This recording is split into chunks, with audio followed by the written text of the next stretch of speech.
They arrived back in Melbourne today, vowing to continue their campaign against China's human rights record, despite fearing for their lives. There were 10 of us from Australia that went to China. What our plan was to just be normal tourists, go to the Great Wall, that sort of thing. And on the very last day, we would go to Tiananmen Square to make a protest. Tiananmen Square is a place where people go to appeal to the government and to the heavens.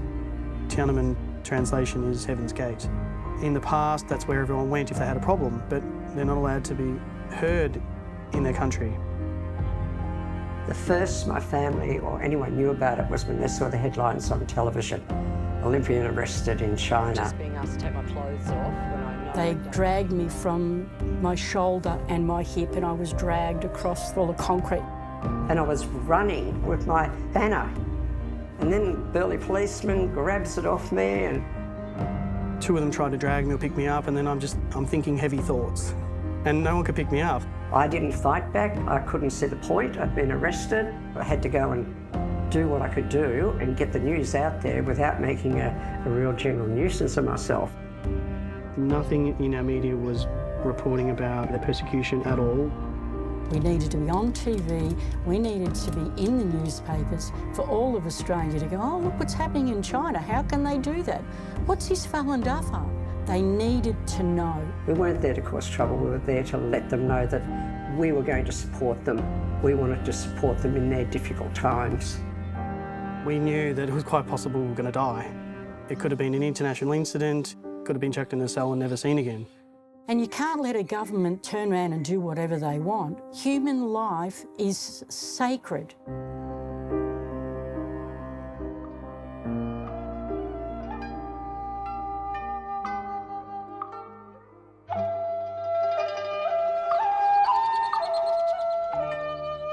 Falun Dafa for me, it's a cultivation practice of mind, body and heart. It's living by truthfulness, compassion and forbearance.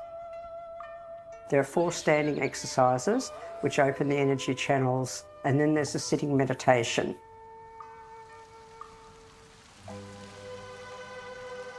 Falun Dafa grew so fast, and within 7 years there's over 100 million people practicing in China. They would get 10,000 people in a park, just one park. Everyone loved it. A lot of the top communist leaders were practicing. I started practicing Falun Dafa when I was 18. We found it at a Mind Body Spirit festival. We sort of lived a spiritual life before that, and when we found this, it seemed to answer all of our questions.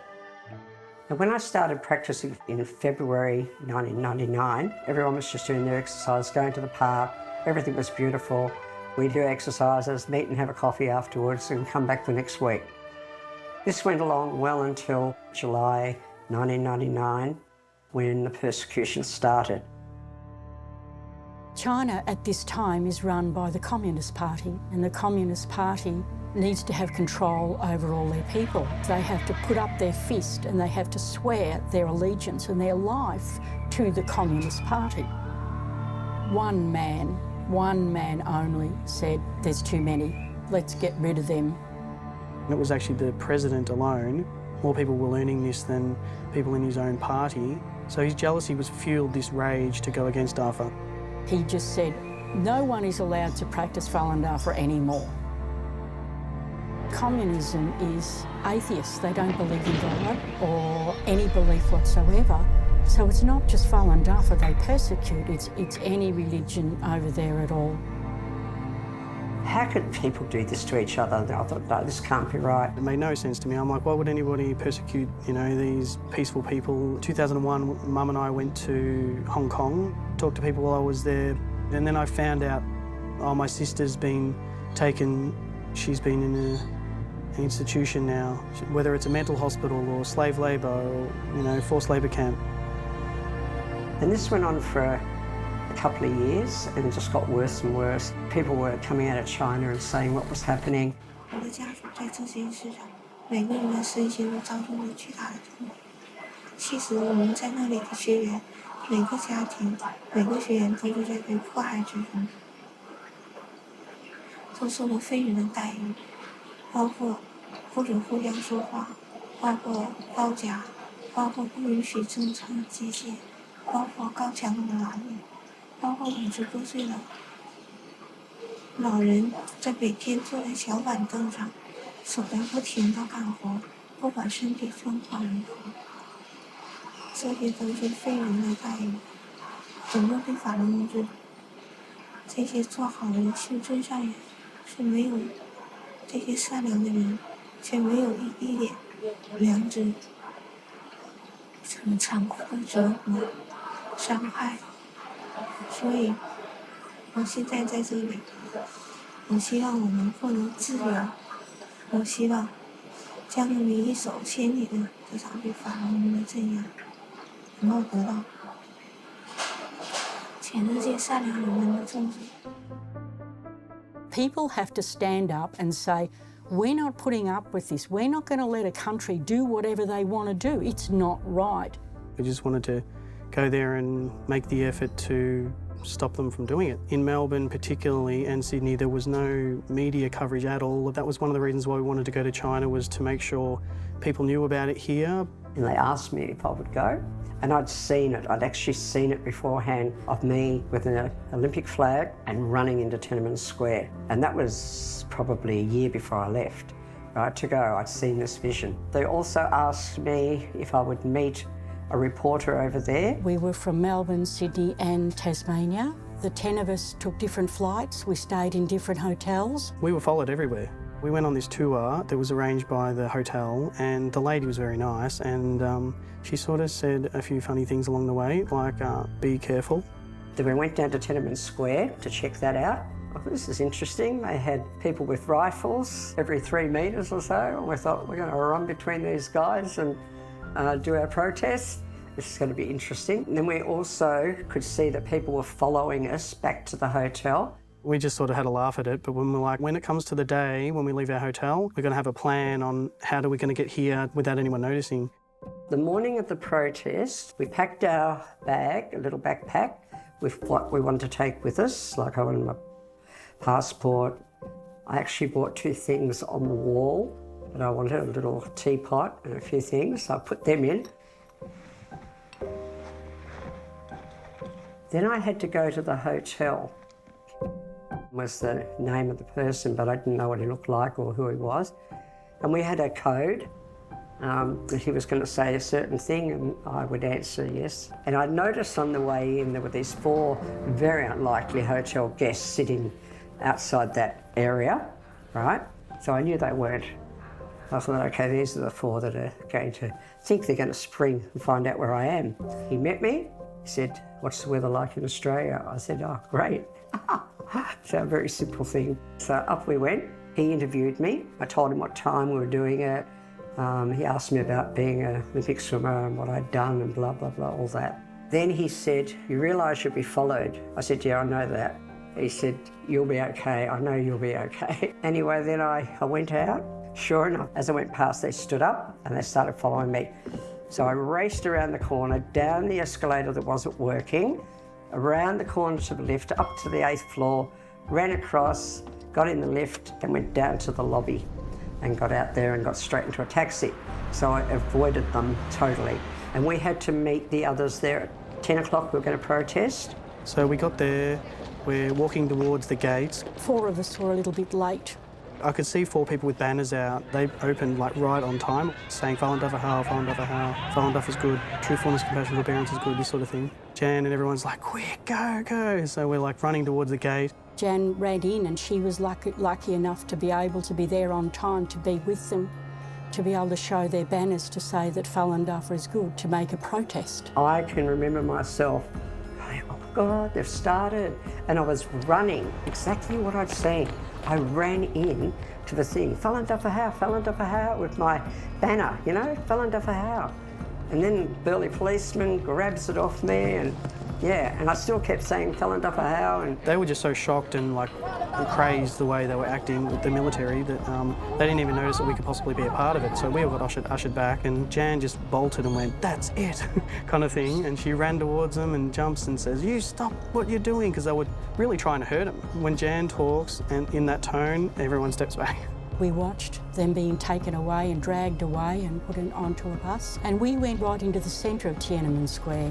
Stuart and I had yellow T-shirts on with Falun Dafa written on it in Chinese and in English. So we took our coats off and showed the Falun Dafa T-shirts. We sat down, we crossed our leg and we put one hand up. Tourists are everywhere. Mum's sitting there next to me and we're yelling Falun Dafa How. The 5 minutes that we were there seemed such a long time. And in this time there would have been at least 50 to 100 people gathered around. By then a bus came, police came out, and I was the first one taken.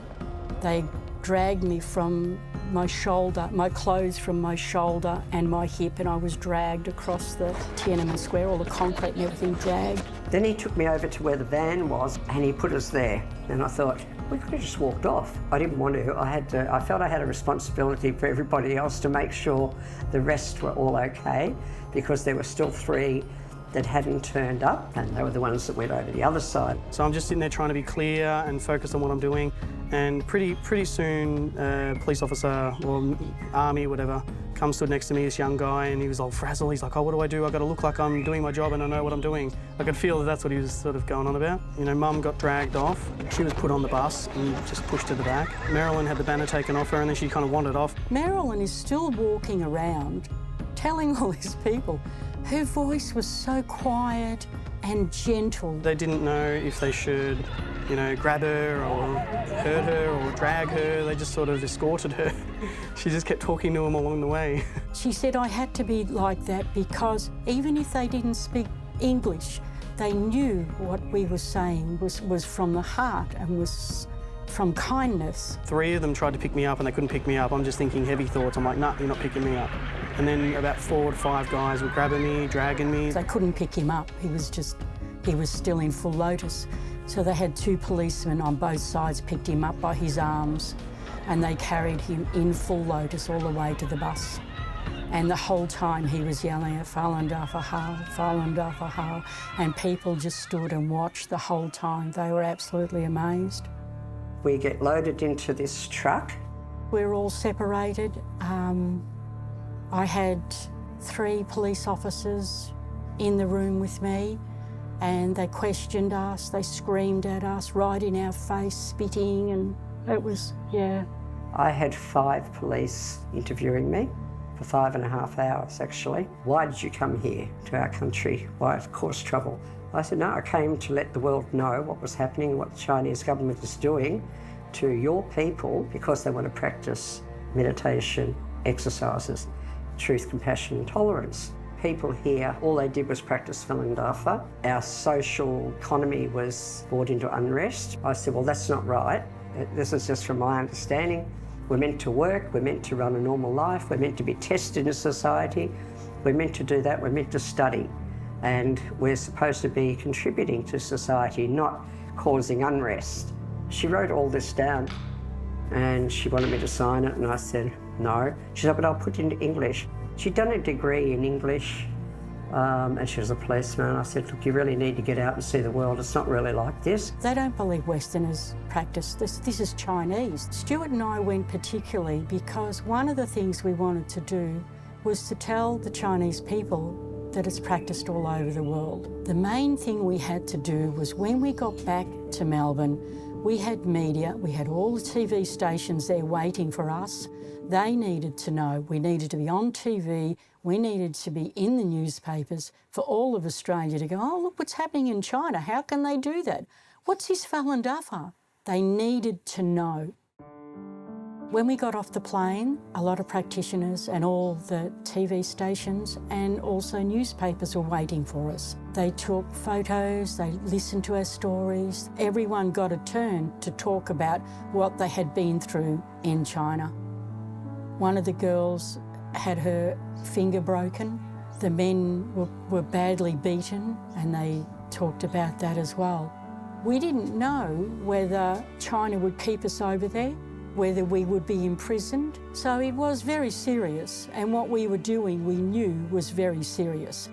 But sometimes you have to take drastic measures for people to stand up and listen. After hearing about all these personal stories from people who had been persecuted to death, one of them said, my daughter was killed, or, I was put in jail for, months, years. I don't know how anyone doesn't respond the way we did. And everyone's looking at us like, why would you do that? It's nothing to do with you. Everything is. All these products that you see in the shops, they're all made by these slaves. I know people get out of these slave labour camps and they say, I made that product, I made that product. All these Simpsons figurines, the slippers, all these different things in all of our shops, they're all made by them. I know I've done a lot of interviews, a lot of talking about this since then. Speeches that I did in City Square. Even when we did the Human Rights Torch Relay, went round to 69 towns in Victoria. So there's lots of things we've done since, and I'm happy to talk about Tiananmen Square anytime because it was such a proud thing for me to do, proud to be able to try and help those people, hoping that they would get something from it. So when there's no more communism in China and it's just a normal government being run, Falun Dafa will be legal and everyone will be allowed to practice, and I will go back to China. It was like something that you wait a lifetime for something like that to happen, and you can't really explain sort of what it was like, because it's one of those things that changes you. It really just changed us. I would have thought, honestly, it would have ended by now. I would have thought the Chinese people would have stood up and told their government that enough is enough and stop. It wouldn't happen here. China has gotten into every country in the world just about. They've pulled the wool over everybody's eyes. They haven't over mine or a lot of the practitioners, and I will keep standing up to them till it does finish. Yeah, all right?